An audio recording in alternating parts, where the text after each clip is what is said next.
Students, today we are doing BEd second year paper 1 knowledge and curriculum. आज मैं आपको पूरा हिंदी और इंग्लिश दोनों में इसको समझाने वाली हूँ। नॉलेज की कंसेप्ट जो इसका फर्स्ट चैप्टर है, इसमें मैं आपको इंपॉर्टेंट क्वेश्चंस बताती हुई चलूंगी, क्या क्या 16 मार्क्स में आपके क्वेश्चन आ सकते हैं। तो सबसे पहले हम देखते हैं व्हाट इज नॉलेज। नॉलेज होती क्या है। ये क्वेश्चन आपका देखिए 100% है। नॉलेज की डेफिनेशन तो आपकी पक्की आएगी। नॉलेज क्या होता है, उसे हम हिंदी में बोलते हैं ज्ञान। मतलब किसी भी चीज का ज्ञान होना, उसे हम नॉलेज कहते हैं। तो नॉलेज कहां से आ सकती है हमें? हम इंफॉर्मेशन लेते हैं, understanding and skills that you have gain through learning और एक्सपीरियंस।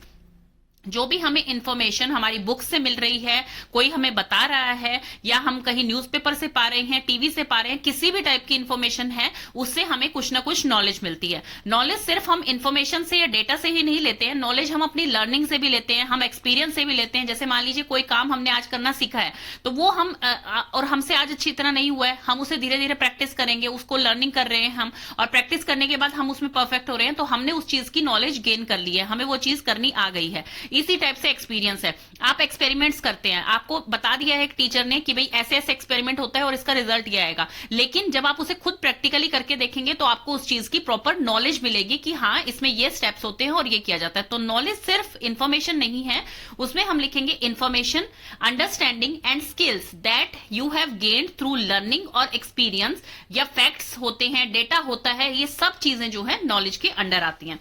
तो स्टूडेंट्स, आपको एक तो ये डेफिनेशन 100% लिखनी है, जो मैंने ये 3 लाइन की लिख रखी है, आप इसका स्क्रीनशॉट ले सकते हैं। एक आपको इसमें लिखना है, या तो आप ऑक्सफोर्ड डिक्शनरी की डेफिनेशन लिख सकते हैं, या आप एक सबसे इजी डेफिनेशन जो दे रखी है अकॉर्डिंग टू इंडियंस। क्योंकि आप अगर एग्जाम्स में ऐसे लिख के आते हैं according to Wikipedia, according to किसी साइंटिस्ट के, फिलोसफर के नेम से लिख के आते हैं आप, तो उसमें आपको मार्क्स जो है अच्छे मिलते हैं। तो आप लिख सकते हैं अकॉर्डिंग टू इंडियंस। इंडियन के हिसाब से नॉलेज क्या होती है, उसे हम विद्या कहते हैं। It involves fact about reality and cognitive changes as well. इसमें क्या क्या चीजें बताई हैं इन्होंने? It involves fact. फैक्ट मैंने आपको पहले ही बता दिया है, किसी भी चीज का फैक्ट होना मतलब ये चीज रियल है, तो इस पे आप क्या तर्क दे रहे हैं, क्या आपके पास रीजनिंग है इस चीज की, वो बताना। कॉग्निटिव चेंजेस होते हैं, कॉग्निटिव मतलब हमारी मेंटल एबिलिटी कितनी है, हम उसके बारे में कितना सोच पा रहे हैं। तो ये एक डेफिनेशन बिल्कुल इजी है इसकी।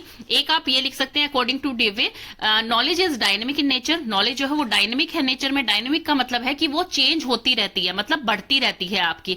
ऐसा नहीं है स्टैटिक कि भाई वो एक जगह पे आई और आपको खत्म हो गई उस चीज की नॉलेज। नहीं, इन्फॉर्मेशन क्या होती है, वो एक स्टैटिक प्रोसेस है। कि मान लीजिए आपको सेल के बारे में पढ़ना है, तो आपने सेल के बारे में अगर सारी चीजें पढ़ ली हैं तो आपकी इंफॉर्मेशन उसमें खत्म हो गई है। लेकिन नॉलेज कभी खत्म नहीं होती है। नॉलेज जो है आपकी बढ़ती ही रहती है, आगे चलती ही रहती है, चेंज होती रहती है। तो उसे कहा जाता है dynamic process. That is it keeps on changing with the passage of time. ये टाइम के साथ साथ जो है चेंज होती है। आप सबसे पहले जो है ये डेफिनेशन लिखेंगे, उसके बाद किसी भी साइंटिस्ट के लिख देंगे। तो ये डेफिनेशन बहुत इंपॉर्टेंट है। Information, understanding and skills that you have gained through learning, experience, fact, reasoning, कुछ भी लिख सकते हैं आप। Reflects truth about reality. तो ये है आपकी नॉलेज की डेफिनेशन। उसके बाद आप ये साइंटिस्ट के लिख देंगे, तो ये 4 मार्क्स में आपका ये कंप्लीट हो गया। कोई भी 16 मार्क्स का क्वेश्चन इस पूरे चैप्टर में से आएगा, उसमें सबसे पहले आपसे पूछा जाएगा व्हाट इज नॉलेज या डिफाइन नॉलेज। उसके बाद आपका इंपॉर्टेंट क्वेश्चन आता है types and kinds of knowledge. Types and kinds of knowledge में आपके क्या आता है कि टाइप्स कितने टाइप की होती है। नॉलेज जो होती है वो एक होती है प्योर नॉलेज एंड एक होती है एम्पेरिकल नॉलेज। प्योर नॉलेज क्या होती है? अजम्पशंस पे बेस्ड होती है। वो अजम्पशन मींस कि किसी को आपने ये बताया कि भाई यहाँ पे ये चीज रखी है, तो उसने मान लिया, खुद जाके उसने देखा नहीं, लेकिन उसने मान लिया कि भाई हाँ, अगर कोई मेरे से बड़ा कह रहा है या जिसको आप समझदार समझते हैं उसने ये चीज कही है, तो उसने मान लिया। फॉर एग्जाम्पल, बुक में ये एग्जाम्पल दे रखा है, जैसे कि एक टेबल है। वो टेबल किसी बच्चे को आपने बताया कि टेबल जो है वो एक क्यूब है, स्क्वायर है, कुछ भी है, वो आपने बता दिया। तो उस बच्चे ने देखा नहीं, आपसे फैक्ट पूछा नहीं कि भाई किस वजह से आप इसे 3D कह रहे हैं, आपने बताया और उसने मान लिया।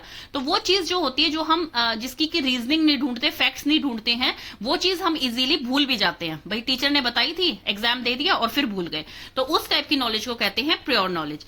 देन उसके बाद जो आती है इंपेरिकल नॉलेज। इंपेरिकल नॉलेज बच्चा कहां से सीखता है? वो सीखता है एक्सपीरियंस से, किसी भी चीज को प्रैक्टिकली करके। तो वो चीज वो लंबे समय तक याद रखता है, और वो चीज वो इजीली फॉरगेट नहीं करता, भूलता नहीं है। तो उसे कहा जाता है इंपेरिकल नॉलेज, जो कि गेन्ड होती है एक्सपीरियंस से। प्योर जो होती है वो अजम्पशंस पे होती है, किसी दूसरे ने बताया और मान लिया हमने, वो इजीली फॉरगेटेबल होती है। इंपेरिकल नॉलेज जो होती है, जिसे पोस्टीरियर भी बोलते हैं, ये गेन्ड थ्रू एक्सपीरियंस होती है और इजीली फॉरगेटेबल नहीं होती। देन इंपेरिकल नॉलेज के आगे 2 पार्ट्स कौन से हैं? इसकी है पार विद्या, अपार विद्या। पार विद्या कौन सी होती है? जो कि फिजिकल वर्ल्ड है, जो मेटीरियलिस्टिक चीजें हैं कि भाई फर्नीचर है आपके घर में, कार है आपके घर में, ये मतलब इस समाज की ही, इस समाज ने जो बनाई हुई चीजें हैं वो है फिजिकल वर्ल्ड की। और अपार विद्या मतलब अपार है इन चीजों से, इस संसार से अपार मतलब कि स्पिरिचुअल, जो कि रियल ट्रुथ है दुनिया का, जीवन का, वो होती है स्पिरिचुअल, उसे कहते हैं अपार विद्या। तो ये नॉलेज के दो टाइप्स थे, और फिर एम्पेरिकल के ये आगे दो टाइप हैं। उसके बाद इसके आते हैं स्पेसिफिक टाइप्स, मतलब कई टाइप्स हैं, जैसे आप बुक में भी देख सकते हैं। Types and kinds of knowledge में दो आगे, प्योर एंड एम्पेरिकल। एम्पेरिकल के आगे दो पार्ट हैं, एक पार विद्या है और एक अपार विद्या है। देन उसके बाद स्पेसिफिक टाइप्स ऑफ नॉलेज के आगे काफी सारे टाइप्स आगे हैं। सबसे पहले आपका आता है ऑथोरिटेटिव। ऑथोरिटेटिव आप नेम से ही बता रहे हैं कि कोई भी ऑथोरिटी आपको नॉलेज देती है। फॉर एग्जाम्पल स्टूडेंट्स, इसमें आपको जैसे टीचर एक चीज बता रही है, कोई साइंस की टीचर अलग होगी आपकी, सोशल साइंस की अलग होगी, मैथ्स की अलग होगी, आर्ट्स की अलग होगी, तो पर्टिकुलर अपने सब्जेक्ट्स के बारे में आपको नॉलेज दे रही है, तो वो होती है ऑथोरिटेटिव, कि भी वो उस चीज में स्पेशलिस्ट हैं और वो आपको उस चीज की नॉलेज दे रही है, तो उसे हम कहते हैं ऑथोरिटेटिव। जिसमें कि कोई अथॉरिटी या कोई स्पेशलिस्ट आपको किसी चीज की नॉलेज देता है, उसे हम कहते हैं authoritative knowledge. Then scientific knowledge कौन सी होती है? जैसे कि आपके साइंटिस्ट लोग इतनी रिसर्च करते हैं, जैसे मून पे मान लीजिए चंद्रयान उन्होंने भेजा, तो उसमें क्या क्या नॉलेज हो रही है, क्या क्या एक्सपीरियंस वो कर रहे हैं, एक्सपेरिमेंट्स कर रहे हैं, तो वो सब नॉलेज आपको कहलाती है साइंटिफिक नॉलेज, जो कि ऑब्जर्वेशन और एक्सपेरिमेंटेशन के तौर पर आपको बताई जाती है। ऐसे ही कोई अजम्पशन नहीं होती है कि भी आपको बता दिया ये चीज ऐसे होगी, ऐसे होनी है, ऐसा नहीं है। कोई ना कोई उसमें एक्सपेरिमेंट किया गया है, उसकी ऑब्जर्वेशंस निकली हैं और फिर वो चीज वेरीफाइड और टेस्टेड करी जाती है साइंटिस्ट के द्वारा, तब वो आपको नॉलेज दी जाती है, उसे कहा जाता है साइंटिफिक नॉलेज। देन उसके बाद है एम्पेरिकल नॉलेज। एम्पेरिकल नॉलेज कौन सी होती है? जो मैंने अभी आपको बताई, जो कि एक्सपीरियंस के द्वारा सीखी जाती है, जिसको कि हम इजीली फॉरगेट नहीं कर सकते, हम प्रैक्टिकली करते हैं उस चीज को। रैशनल नॉलेज कौन सी होती है? रैशनल नॉलेज होगी रीजनिंग के द्वारा, जिसे हम तर्क संगत भी कहते हैं। जैसे कि आपको अगर कोई चीज आप ये पूछ रहे हैं कि ये रोप यहीं पे क्यों बनती है टीचर, या फिर ये चीज ऐसे ही क्यों रहती है, मतलब कोई भी रीजन किसी भी चीज के लिए आपको टीचर ने बता दी वो चीज, लेकिन आप कहेंगे ये 3D शेप कैसे है और इसको यही क्यों बोला जा रहा है, इसको क्यूब क्यों बोला जा रहा है, इसको स्क्वायर क्यों नहीं बोला जा रहा, तो वो आपको रीजनिंग देंगी कि भाई बेटा इसकी चारों साइड्स इक्वल होती हैं, या इसमें रेक्टेंगल में जो होती हैं दो साइड्स इक्वल होती हैं, तो वो आपको तर्क देंगी, रीजनिंग देंगी, उसे कहा जाता है रैशनल नॉलेज। देन है प्रेग्मेटिक नॉलेज। प्रेग्मेटिक नॉलेज वो होती है जो ऑब्जर्वेशन के बेसिस पे की जाती है, कि मतलब जैसे कि आप एक घर में रहते हैं, आपको पहले पता है कि भाई आपका छोटा घर है, मान लीजिए आपको 1 रूम सेट मिला है और आपको ये पता है छोटा घर है, बहुत मुश्किल से आप एडजस्ट कर पाएंगे अपनी फैमिली के साथ, लेकिन आपको शुरू में लगता है कि नहीं चलो ठीक है, मुझे बिग सिटी में, मेट्रो सिटी में घर मिल गया, वही बहुत बड़ी बात है। लेकिन जब आप उसमें जाके रहते हैं, एक्सपीरियंस करते हैं वहां पे रहना, तब आप उस चीज को ऑब्जर्व करते हैं कि हाँ ये बात ठीक थी, या फिर आप अपनी खुद की अजम्पशन क्या बनाते हैं, क्या रिजल्ट निकलता है, उसे कहा जाता है आपकी प्रेग्मेटिक नॉलेज। मतलब कि आपकी क्या ऑब्जर्वेशन निकल रही है, आप कैसे एडजस्ट कर रहे हैं अपनी लाइफ में, उसे कहा जाता है। It is very useful in one's adjustment in life. मतलब कि आपकी क्या ऑब्जर्वेशन है, क्या एक्सपीरियंस के बेसिस पे आपकी क्या ऑब्जर्वेशन निकली है, उसे कहा जाता है प्रेग्मेटिक नॉलेज, मतलब आपका व्यवहारिक नॉलेज बोला जाता है इसे। देन है आपका रिवील्ड नॉलेज। रिवील्ड नॉलेज कौन सी होती है? जैसे कि अब जो मेटीरियलिस्टिक चीजें हैं, जो कि फिजिकल वर्ल्ड है, वो हम सबके सामने है, हमें आंखों से दिखाई देता है, तो और कुछ चीजें ऐसी होती हैं जो कि जैसे गॉड है, वो हमारा फेथ है उसमें, लेकिन हमें पता नहीं है गॉड कहाँ पे, हम जैसे कह देते हैं गॉड हर जगह ओमनी प्रेजेंट है, हर जगह प्रेजेंट है, लेकिन वो चीज हमें दिखाई तो नहीं दे रही। अब एयर को कहते हैं एयर अराउंड अस, हमारी सारी जगह पे एयर रहती है, लेकिन एयर हमें दिखाई नहीं देती है पर्टिकुलरली, तो वो चीज रिवील्ड नहीं हुई है, जो चीज, उसे कहा जाता है रिवील्ड नॉलेज, मतलब स्पिरिचुअल नॉलेज, जो कि डिवाइन नॉलेज है, जो कि हमें रिलीजियस बुक से मिलती है, रिलीजियस हमारे शोज देखने से मिलती है, या फिर कोई हमें ऐसा रिलीजियस पर्सन है वो चीजें बताता है, तो उसे कहा जाता है रिवील्ड नॉलेज, जो कि हमें रिलीजियस नॉलेज देखता है, जो कि हमें दिखती नहीं है। It is not subject to change, मतलब इसको चेंज नहीं किया जा सकता है। ये उस टाइप की नॉलेज है आपकी कि स्पिरिचुअल नॉलेज है, ऐसा कुछ होता है, भगवान होते हैं, ये चीज है रिवील्ड नॉलेज। देन है इंट्यूटिव नॉलेज। इंट्यूटिव नॉलेज मतलब इंट्यूशंस, कि आपके अंदर से एकदम से आ रहा है, स्पॉन्टेनियस आ रहा है, आप सोच नहीं रहे हैं, आप जैसे सो के उठे हैं, आपने कोई बुरा सपना देखा है तो आप कहते हैं कि आज तो ये बुरा होने वाला है, आपने कोई अच्छा सपना देखा है आज तो गुड न्यूज आने वाली है, तो ये जस्ट इंट्यूशंस है, इसमें कोई फैक्ट नहीं है, कुछ आपका कोई रीजन नहीं है आपके पास इस चीज का कि आप ऐसा क्यों बोल रहे हैं, बट ये इंट्यूशंस आपके अंदर से आई है तो आपने बोल दिया है, उसे कहा जाता है इंट्यूटिव नॉलेज। तो होप सो कि स्टूडेंट्स ये आपको अच्छी तरह से समझ आ गए हैं। देन है उसके बाद आपका थ्योरीज ऑफ ट्रूथ। ये भी बहुत इंपॉर्टेंट क्वेश्चन नहीं है, बट आप फिर भी इसको लर्न कर सकते हैं। ये इंपॉर्टेंट क्वेश्चन है। Types and kinds of knowledge, ये जनरली पूछ लिया जाता है। ये मैं इंपॉर्टेंट इसलिए भी बोल रही हूँ कि सीधा सीधा ये क्वेश्चन ना आके इसको आगे कई बार रिपीट किया गया है, वो मैं अभी आपको बताती हूँ कैसे कैसे लिखना है। यही सारे पार्ट्स ही उसमें आएंगे, बार बार आपको यही रिपीट किया गया है इस चैप्टर। देन आपके आता है theories of truth. Theories of truth कोई बहुत इंपॉर्टेंट क्वेश्चन नहीं है, बट फिर भी आप इसके 3 टाइप्स ही हैं, आप एक बार पढ़ लीजिए कि कॉरेस्पॉन्डेंस थ्योरी कौन सी होती है, मतलब किसी के कनेक्शन से। जैसे इसमें लिखा हुआ है ट्रूथ कनेक्ट थ्रू रियलिटी, मतलब आपको कोई चीज जो है, कोई आइडिया या थॉट आ रहा है, वो विदाउट आपको एक्सटर्नल चीज के देखे बिना या सुने बिना आपको ऐसे ही थॉट तो नहीं आएगा। आपने कुछ सुना है कि एक बहुत अच्छी गाड़ी आई है मार्केट में, आपने गाड़ियां देखी हैं, तब आप गाड़ियों का थॉट दे सकते हैं। आपने बाइसाइकिल देखी है, तब आप उसका थॉट दे सकते हैं। मतलब किसी ऐसी चीज का थॉट देना जो कि एक्सटर्नल ऑब्जेक्ट से मतलब आपने सुना है, देखा है उस चीज से। तो ये बता रहे हैं। नेक्स्ट है कि आप कोहेरेंस थ्योरी मींस कि किसी चीज का लॉजिक देना। ऐसा नहीं कि आपने एक्सटर्नल चीज वो देख ली है तो आपने उसका थॉट बना लिया है या उसका एक आइडिया दे दिया है, उसको ट्रुथ बता दिया। ऐसा नहीं, इसमें जो है आपकी ट्रुथ उसी चीज को माना जाएगा जो कि आपकी लॉजिकल होगी।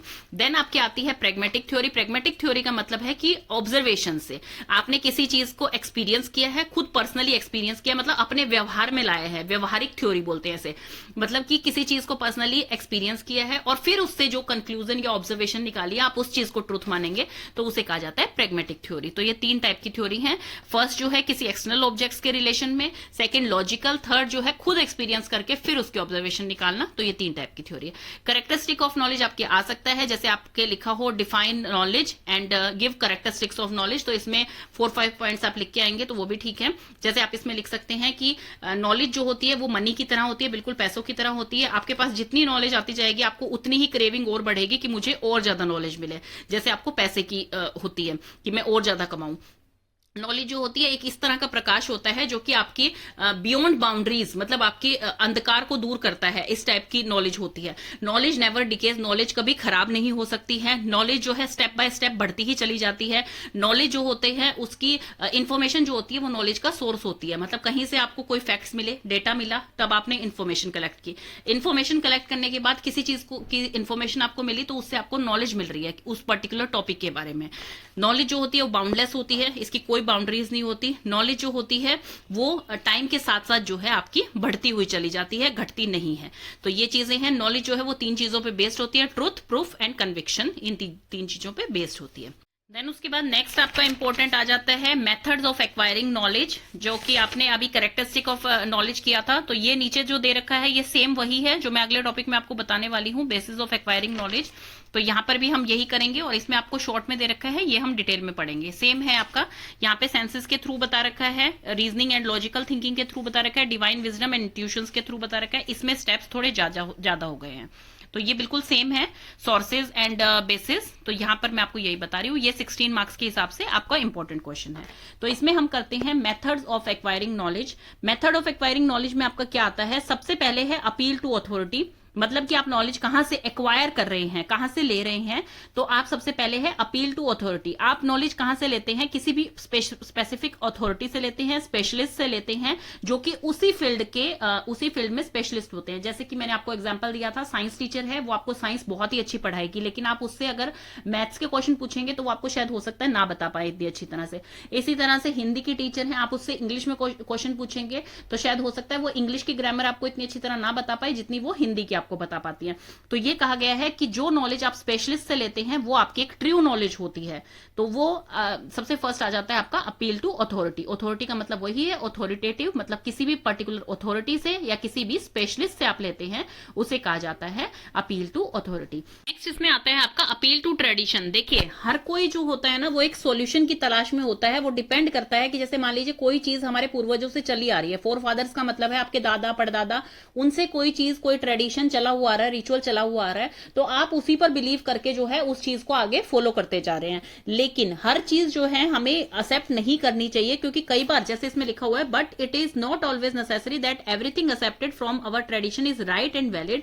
हर चीजें जो है हमारे ट्रेडिशन में जरूरी नहीं है कि वो चीजें ठीक ही हो या वैलिड हो, हमें उस चीज का प्रूफ जो है चाहिए कि भाई वो चीज ठीक है या नहीं, क्योंकि काफी सारी चीजें ऐसी हैं जो कि हमारे पुराने टाइम से चली हुई आ रही थी, लेकिन अगर आज के टाइम में हम वो देखते हैं तो वो गलत है। लेकिन ऐसा नहीं है कि हमारे पूर्वज जो हैं उनकी सारी चीजें गलत होती थी। अगर मान लीजिए 20 ट्रेडिशन वो हमें सिखा के गए हैं, तो उसमें से जो है 15 ट्रेडिशन उनके अच्छे थे, तो 5 ट्रेडिशन उनके गलत हो भी सकते हैं। 15 अच्छे कैसे थे? उनकी फूड हैबिट्स बहुत अच्छी थी, उनके जो है जैसे जो वो काम घर पे करते थे, आजकल हम योगा के वे में वो काम कर रहे हैं, जैसे आटा बाहर पिसता है आजकल, पहले जो है हैंड चक्की होती थी उससे घर पे पीसा जाता था, वो योगा पोजेस हम कर रहे हैं। तो मतलब हमारे पूर्वज, ऐसा नहीं है सब चीजें गलत सिखा गए हैं, लेकिन कुछ चीजें हैं जो उन्होंने भी अपने पूर्वजों से पहले से सीखी होगी या ट्रेडिशन के हिसाब से चलती हुई आ रही है, तो उस चीज का हमें प्रूफ चाहिए होता है।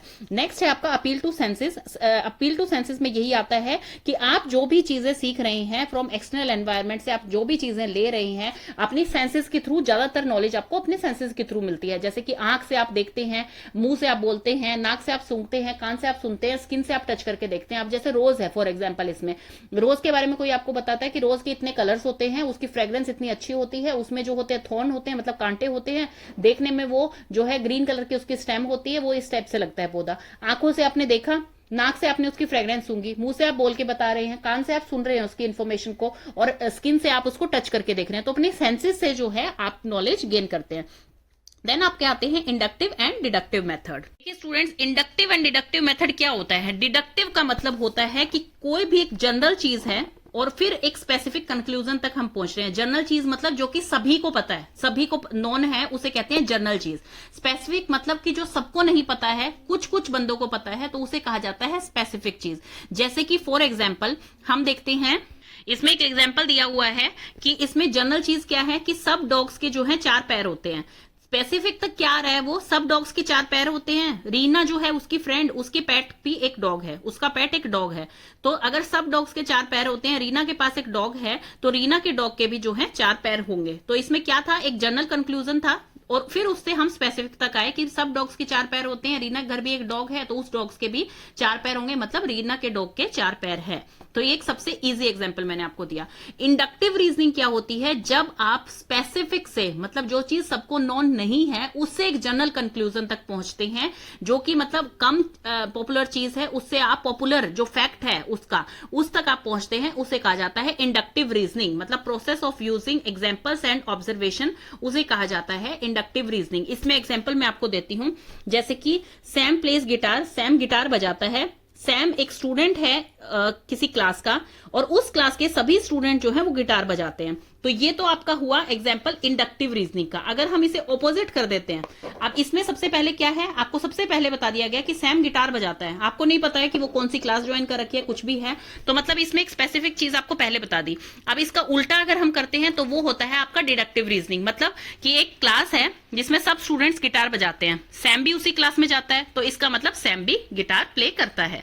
तो ये होता है डिडक्टिव रीजनिंग, कि आपको एक कॉमन चीज दे दी जो सबके लिए कॉमन है, फिर आप एक स्पेसिफिक कंक्लूजन, एक स्पेसिफिक बंदे तक पहुंचे हैं, तो इसका मतलब है आपका डिडक्टिव रीजनिंग। और जब आप एक स्पेसिफिक बंदे के बारे में कुछ स्पेशलाइजेशन बता रहे हैं और फिर आप बता रहे हैं कि सभी उसकी क्लास में गिटार बजाते हैं, सैम ने ऐसी क्लास ज्वाइन कर रखी है, तो वो होता है आपका इंडक्टिव रीजनिंग।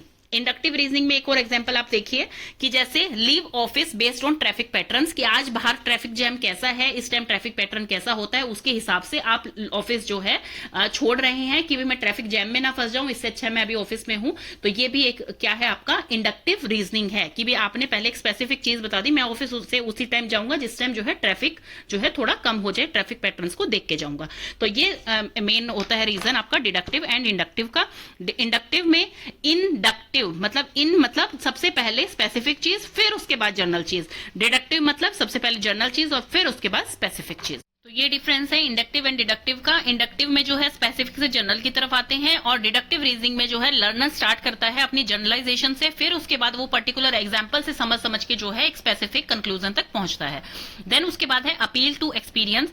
एक्सपीरियंस जो है वो नॉलेज में बहुत ही इंपॉर्टेंट रोल प्ले करता है। आप जितना एक्सपीरियंस करेंगे, आप अपनी डे टू डे लाइफ में जो एक्सपीरियंस करते हैं, आप अपने एक्सपेरिमेंट्स के साथ जो एक्सपीरियंस करते हैं, मतलब आपको एक्सपीरियंस से बहुत अच्छा समझ में आता है, प्रैक्टिकल चीज आपको बहुत ही अच्छी समझ में आएगी। आपको कोई बता देगा कि यहाँ पर जो है ये एक पेड़ है, ये पीपल का पेड़ है और उसके पत्ते ऐसे होते हैं। आपको सिर्फ एक चीज पता होने से आप नहीं पता कर सकते उसको, लेकिन जब आप जाके देखेंगे, प्रैक्टिकली उसके पत्ते देखेंगे, उसके स्टेम देखेंगे, उसको बुक्स में पढ़ेंगे, उसके बारे में सर्च सर्च करेंगे तो आपको रियलिटी में पता लगेगा कि हाँ पीपल का पेड़ ऐसा होता है, मतलब आपने अपने एक्सपीरियंस से सीखा है। तो वो चीज होती है अपने खुद के एक्सपीरियंस से जो चीज आप गेन करते हैं वो होती है नॉलेज बाय एक्सपीरियंस। कहा जाता है intuitions, the element which help to attain knowledge through intuitions methods are inspiration, कि कोई चीज आपको इंस्पायर कर रही है, या इल्यूमिनेशन। मान लीजिए आपने कोई सपना देखा है, आपने अच्छा सपना देखा है तो आपको अच्छी इंट्यूशंस होंगी, आपने बुरा सपना देखा है तो बुरी इंट्यूशंस होंगी। मतलब ये आपकी मेंटल स्टेटस को बता रही है कि आप अंदर से कैसा सोच रहे हैं। देन है कंसंट्रेशन एंड मेडिटेशन। कंसंट्रेशन और मेडिटेशन से आपको जो भी नॉलेज मिलती है वो सबसे बेस्ट होती है, क्योंकि ये लंबे टाइम तक आपके साथ रहती है। और इससे अब आपको देखिए, आप कुछ भी पढ़े जा रहे हैं बहुत देर से, आप 1 घंटा तक पढ़ाई करते हैं, 2 घंटे तक पढ़ाई करते हैं, लेकिन आप सिर्फ रीडिंग करे जा रहे हैं, आपको कुछ समझ कुछ नहीं आ रहा है उसमें, तो वो चीज मतलब आप उस पर कॉन्सेंट्रेट नहीं कर पा रहे हैं। अगर आप कोई जो है 10 मिनट की पढ़ाई करते हैं और उसमें भी आपने जो है 5 पेज कर दिए कंप्लीट और आपको अच्छी तरह से समझ आ गए, तो मतलब आपने कंसंट्रेशन से पढ़ा था। वही चीज होती है, मतलब जो इंटरनल आती है वो चीज होती है आपकी कि आप उसमें कॉन्सेंट्रेट कर पा रहे हैं। और मेडिटेशन क्या होता है? मेडिटेशन होता है कि आप किसी भी एक चीज पर बहुत लंबे टाइम तक जब कॉन्सेंट्रेट कर पाते हैं तो इसका मतलब है आप उस चीज पे मेडिटेट कर रही हैं। और मेडिटेशन जो होती है, मेडिटेशन में जैसे आपको बताते हैं कि मेडिटेशन में या तो आप सामने कोई दिया रखिए या कोई भी आइडल रखिए, कुछ भी चीज आप रखिए, उस पे आपको अपने ब्रीदिंग के साथ जो है उस पे फोकस करना है बहुत लंबे टाइम तक, ताकि आप मेडिटेट कर पाए, एकाग्र कर पाए अपने ध्यान को एक ही जगह पर, एक ही बिंदु पर। तो उसे कहा जाता है मेडिटेशन। जैसे हमने बता रखा है concentration is an activity of mind. Concentration जो है माइंड की एक्टिविटी है। ये फिजिकल एड है, जैसे कि कैंडल लाइट फ्लेम, इस टाइप से ये आपकी जो है एक कंसंट्रेशन होती है कि भी आप उस पे चीज पे कंसंट्रेट कर पा रहे हैं, आपका ध्यान और कहीं नहीं जा रहा है, मन कहीं और नहीं भटक रहा है। मेडिटेशन में क्या होता है? One concentrate for a longer time. एक चीज के ऊपर आपको लॉन्गर टाइम तक कंसंट्रेट करना पड़ता है, चाहे वो कोई मंत्र है, कोई इमेज है, कोई आइडिया है, कोई फ्लेम है, कुछ भी है। Thus both concentration and meditation are the foundation of attaining knowledge. मतलब ये एक फाउंडेशन देते हैं आपको। असली ज्ञान जो है कंसंट्रेशन से ही मिलता है, मेडिटेशन से ही मिलता है। देन उसके बाद है ऑब्जर्वेशन एंड रिलेटेड प्रोसेस। तो ये आप देख सकते हैं, ऑब्जर्वेशन से आपको मिलता है, किसी भी चीज को आप ऑब्जर्व कर रहे हैं, नेचुरली किसी चीज को ऑब्जर्व कर रहे हैं, इंटरनली कर रहे हैं, एक्सटर्नल कर रहे हैं, तो उससे आपको उस चीज की नॉलेज मिल रही है। एक्सप्लेनेशन, कोई टीचर है, कोई स्पेशलिस्ट है उस सब्जेक्ट का, वो आपको अपना एक्सपीरियंस शेयर कर रहा है, आपको चीजें एक्सप्लेन कर रहा है कि भाई क्लोरोफिल क्या होता है, फोटोसिंथेसिस क्या प्रोसेस होता है, तो वो आपको एक्सप्लेन कर रहे हैं, तो आपको उस चीज से उसकी बहुत अच्छी नॉलेज मिल रही है, लॉजिक मिल रहा है, और आप उसको जो है कोरिलेट कर पा रहे हैं कि भी हाँ, अगर ये मैम ऐसा बता रही है कि वो ग्रीन होती है, ग्रीन किस वजह से होती है, फोटोसिंथेसिस में सनलाइट की क्या यूज होता है, वाटर का क्या यूज होता है, वो ग्लूकोज कैसे बनाते हैं, तो वो चीज आप कोरिलेट कर पा रहे हैं क्योंकि एक्सप्लेन कर रही है वो टीचर आपको। देन है प्रिडिक्शन। प्रिडिक्शन मतलब किसी भी चीज को प्रिडिक्ट करना, मतलब किसी भी चीज को आप जैसे कि आपने सोच लिया कि ये चीज इसका रिजल्ट ये होगा, आपने प्रिडिक्ट कर लिया, आपको पता नहीं है उसका रिजल्ट क्या आने वाला है, आपने एक अनुमान लगा लिया, उसे कहते हैं प्रिडिक्शन। लास्ट आपका आता है इसमें कंट्रोल। कंट्रोल क्या है? इन दिस प्रोसेस, इस प्रोसेस में क्या होता है, जो रिजल्ट्स आते हैं प्रिडिक्शन में, एक्सप्लेनेशन में, ऑब्जर्वेशन में, जो भी रिजल्ट आते हैं, filtered out by affective control on certain factor. कुछ फैक्टर्स के हिसाब से हम उसे कंट्रोल कर पाते हैं, उस चीज का अनुमान लगा पाते हैं। देन है प्रॉब्लम सॉल्विंग। प्रॉब्लम सॉल्विंग क्या है? जो चीज हमारी समस्या हल कर दे। मतलब मान लीजिए अगर मुझे आज कोई डाउट है, कल टीचर ने वो चीज समझा दी, मैं आज आके उनसे दोबारा से वो चीज पूछ रही हूं, तो वो मेरी अगर प्रॉब्लम सोल्व करती है तो उस चीज से भी मुझे उसमें नॉलेज मिल रही है, मैं एक्वायर कर रही हूँ नॉलेज कि भी हाँ, कल इन्होंने एडजेक्टिव्स मुझे समझाए थे, मुझे एडजेक्टिव समझ नहीं आए कि उन्होंने ऐसे से ऐसा क्यों बोल दिया, तो मैं सिर्फ रटने की बजाय, रोट लर्निंग करने के बजाय मैंने उनसे जाके दोबारा एक क्वेश्चन पूछा, उन्होंने मुझे इस चीज का सॉल्यूशन दिया, तो उसे कहते हैं उन्होंने मेरी प्रॉब्लम सॉल्व कर दी और मैंने उस चीज से उस चीज की नॉलेज मुझे मिल गई, तो इसे कहते हैं प्रॉब्लम सॉल्विंग। नेक्स्ट आपका टॉपिक है students, distinction between information and knowledge. ये आपका 4 मार्क्स में पक्का है क्वेश्चन, या तो ये आएगा, या फिर आपका जो है बिलीफ एंड ट्रुथ का आएगा, या फिर आपके एनालिसिस एंड रीजनिंग का आएगा। इन तीनों में से ही एक क्वेश्चन आता है। मैंने लास्ट 4-5 इयर्स के क्वेश्चन पेपर देखे हैं, इनमें से ही एक क्वेश्चन 100% है जो आपका फर्स्ट क्वेश्चन में आता है कि भी जैसे कि आपको पता है इसमें जितने चैप्टर है, जैसे 4 चैप्टर हैं, तो 4 चैप्टर में से एक एक क्वेश्चन 4 मार्क्स का आएगा, जो कि आपके लिए कंपलसरी होता है अटेंड करना। अदरवाइज उसमें 2-2 ऑप्शन आते हैं आगे, उनमें से आप कोई भी एक क्वेश्चन अटेम्प्ट कर सकते हैं हर चैप्टर में से। तो इसमें से ये क्वेश्चन पक्के हैं, तो इसलिए ये आप अच्छी तरह से करके जाइए। सबसे पहले हम बताते हैं इन्फॉर्मेशन एंड नॉलेज। सबसे पहले स्टूडेंट्स, जैसे नेम से ही हमें पता लग रहा है, इन्फॉर्मेशन क्या होती है? किसी चीज के बारे में डेटा कलेक्ट करना। फॉर एग्जाम्पल, जैसे मान लीजिए मैंने फोटोसिंथेसिस ले लिया। फोटोसिंथेसिस है क्या? प्लांट्स में होती है, एनिमल्स में होती है, उसमें किस किस चीज की रिक्वायरमेंट होती है, सनलाइट की प्रेजेंस में ही क्यों होती है, तो मतलब ये सारी चीजें क्या है कि उसके बारे में एक डेटा कलेक्ट किया, उन सब डेटा को मिला के जब मैंने इन्फॉर्मेशन कलेक्ट की, मैंने पढ़ा वो चैप्टर, तो मुझे समझ आ गया, हाँ मुझे पूरी इन्फॉर्मेशन मिल गई कि फोटोसिंथेसिस होता क्या है, वो अपना खाना कैसे बनाते हैं, ह्यूमंस को ऑक्सीजन प्लांट से कैसे मिलती है, तो ये सारा प्रोसेस मुझे समझ आ गया। तो उसे कहते हैं इन्फॉर्मेशन, मतलब कलेक्शन ऑफ डेटा। अब नॉलेज क्या होती है, ज्ञान क्या होता है, कलेक्शन ऑफ इन्फॉर्मेशन, मतलब किसी भी एक पर्टिकुलर टॉपिक के बारे में बहुत सारी इन्फॉर्मेशन मैंने ली। जैसे फोटोसिंथेसिस ही ले लीजिए फॉर एग्जांपल आप, तो डेटा के बेसिस पे एक इन्फॉर्मेशन कलेक्ट कर ली है मैंने उसे नेट पे भी सर्च कर लिया, मैंने उसे टीवी पे भी देख लिया, मैंने उसे बुक्स में भी देख लिया, मैंने सारी जगह से उसकी इन्फॉर्मेशन कलेक्ट की और उसके बारे में मुझे नॉलेज मिल गई, उसे कहा जाता है नॉलेज गेन करना। तो ये है सेट ऑफ डेटा, ये सेट ऑफ इंफॉर्मेशन। तो ये दोनों आपको डेफिनेशन अच्छी तरह से समझ आ गई है।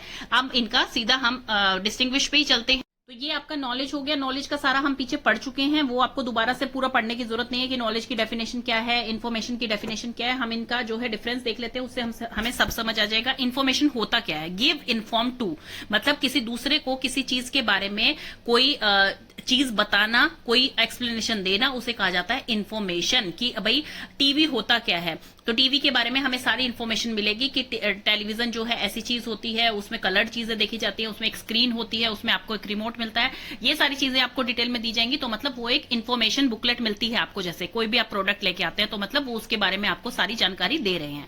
तो ये होता है आपका रेफर्स टू डेटा, मतलब collection of data regarding particular topic, इसका मतलब वो होती है इन्फॉर्मेशन। नॉलेज क्या होती है, it refers to the set of information, ये होता है सेट ऑफ डेटा, ये होता है सेट ऑफ इन्फॉर्मेशन।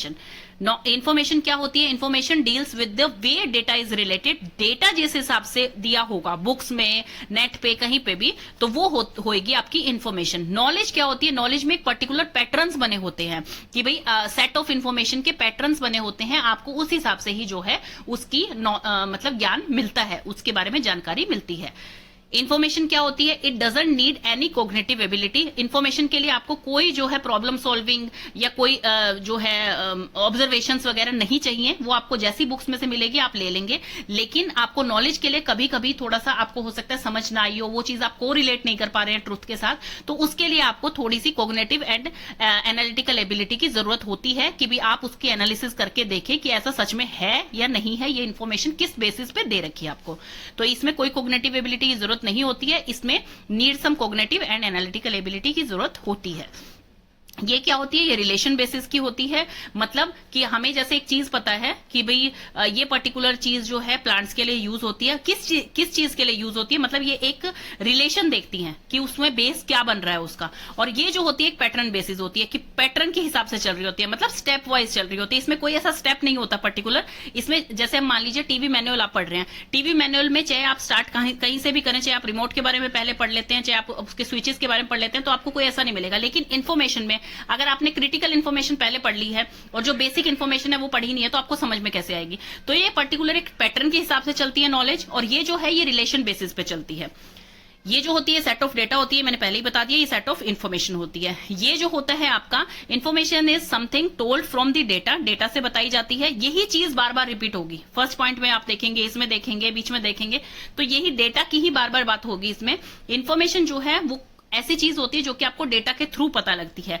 ये क्या होती है, ग्रेस्प की जाती है या फिर आप सीखी जाती है प्रैक्टिकली, या किसी चीज का एनालाइज करके उस चीज को पता किया जाता है, तब उस आपको नॉलेज गेन होती है उस पर्टिकुलर टॉपिक के हिसाब से।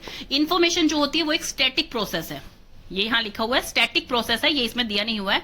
स्टैटिक प्रोसेस मतलब कि एक लिमिट पे आके इन्फॉर्मेशन खत्म हो जाती है। जैसे टीवी में इन्फॉर्मेशन मैनुअल दिया होता है, आपको एक मैनुअल दिया होता है, आपको वो सारा पढ़ लेंगे तो आपको पूरी इन्फॉर्मेशन मिल जाएगी टीवी से रिलेटेड कि भाई ये चीजें ये काम करती हैं इसका। लेकिन नॉलेज मतलब टीवी पे आपको आप क्या क्या चीजें देख सकते हैं, कैसे कैसे देख सकते हैं, कौन कौन सी लैंग्वेज है, ये सब चीजें पूरी की पूरी जो है आपको नॉलेज जो है, नॉलेज कभी खत्म नहीं होती, डायनेमिक होती है, टाइम के साथ साथ चेंज होती रहती है। जैसे जैसे आपके मान लीजिए आपने डिश लगवाई हुई है, फायर स्टिक लगी हुई है, तो जैसे जैसे उसमें चैनल्स ऐड होते जाएंगे तो आपकी नॉलेज जो है वो बढ़ती जाएगी। लेकिन इन्फॉर्मेशन जो रिगार्डिंग टीवी थी वो आपकी एक जगह पर आकर जो है खत्म हो जाएगी, स्टैटिक हो जाएगी कि भाई ये टीवी का मैनुअल था, मैंने पूरा पढ़ लिया, मुझे सारा समझ आ गया है। लेकिन ये क्या होता है, ये डायनेमिक प्रोसेस होता है, कॉन्टिन्यूस प्रोसेस होता है कि मतलब जो है टाइम के साथ साथ चेंज होता रहता है, बढ़ती रहती है आपकी नॉलेज। आप जितनी नॉलेज लेते हैं किसी चीज के बारे में तो आपकी नॉलेज बढ़ती जाएगी, आपको ये नहीं होगा कि भाई हाँ अब खत्म हो गई, मुझे इस चीज के बारे में और नहीं जानना। नेक्स्ट आपका आता है बिलीफ एंड ट्रुथ। बिलीफ क्या होता है? बिलीफ मतलब हम जो सोचते हैं, हम अब ये सोचते हैं कि अच्छा सोच रहे हैं, हमें ट्रस्ट है इस चीज पे, मतलब एक चीज पे विश्वास कर लेना, वो होता है बिलीफ। ट्रुथ क्या होता है? जो सच्चाई है, रियलिटी है, उसे कहते हैं ट्रुथ। तो ये इनके बीच का डिफरेंस है। अब हम इनका सीधा डिफरेंस देखते हैं। इसमें आप एक तो लिख सकते हैं इनकी डेफिनेशन, कोई भी आप इसमें से डेफिनेशन उठा के जो है एक डेफिनेशन लिख सकते हैं। जैसे कि आप बिलीव की लिख सकते हैं, स्टेट ऑफ बिलीविंग, कन्विक्शन और acceptance that certain things are true और रियल। कि भाई कोई एक चीज है, हमने मान ली कि वो सच है या रियल है, वो चीज हमने बिलीव कर ली, हमारे खुद की सोच है वो, हमारी अच्छी सोच होगी हम अच्छा सोचेंगे, हमारी बुरी सोच होगी हम बुरा सोचेंगे। तो वो कहते हैं ना, नेगेटिव पर्सन हमेशा नेगेटिव ही सोचता है, पॉजिटिव पर्सन हमेशा पॉजिटिव ही सोचता है, चाहे उसका बुरा टाइम चल रहा है चाहे अच्छा टाइम चल रहा है। तो आपको इसी हिसाब से बिलीव की डेफिनेशन क्या लिखनी है? बिलीव की डेफिनेशन आपको लिखनी है, state of being, believing, conviction or acceptance that certain things are true or real, it is called belief. Belief is something is good, right or valuable, a feeling of trust in the worthy or ability of someone. तो इसे कहते हैं belief. And truth क्या है आपका? Truth है, truth is the self expression of God. It means truth is theological, मतलब truth जो है वो ओरिजिनल है, एक स्टैंडर्ड है। जैसे मैं आपको बताती हूँ, फॉर एग्जांपल हम फास्ट रखते हैं, नवरात्रों के फास्ट रख रहे हैं, तो वो हमारा बिलीफ है कि हम माता रानी को खुश करने के लिए फास्ट रख रहे हैं। लेकिन ट्रुथ क्या है, जो साइंटिस्ट बताते हैं कि अगर आप फास्ट रखते हैं तो आप उसमें सिर्फ फ्रूट्स खा रहे हैं, या आप वाटर इनटेक ज्यादा हो रहा है आपका, और आप ग्रेन्स उसमें नहीं खा रहे हैं, कार्ब्स नहीं खा रहे हैं, तो आपकी जो है बॉडी जो है फिट हो जाएगी, उसको खुद की रिकवरी के लिए अच्छा टाइम मिल जाएगा, इसलिए आपको फास्ट जरूर करना चाहिए। तो वो है ट्रुथ। और बिलीफ आपका क्या है? बिलीफ है आपका कि भगवान इससे खुश हो रहा है। तो ये चीजें हैं, ये दोनों इसमें डिफरेंस हो गए हैं। देन उसमें आता है आपका बिलीफ और ट्रुथ में अब आपको डिफरेंशिएट कैसे करना है। तो इसमें सबसे पहला आएगा इसका डेफिनेशन जो मैंने बता दिया। सेकंड आप लिखेंगे इट्स अ पर्सनल स्टेटमेंट, एक खुद के पर्सन की क्या सोच है वो आपको दर्शाती है बिलीफ।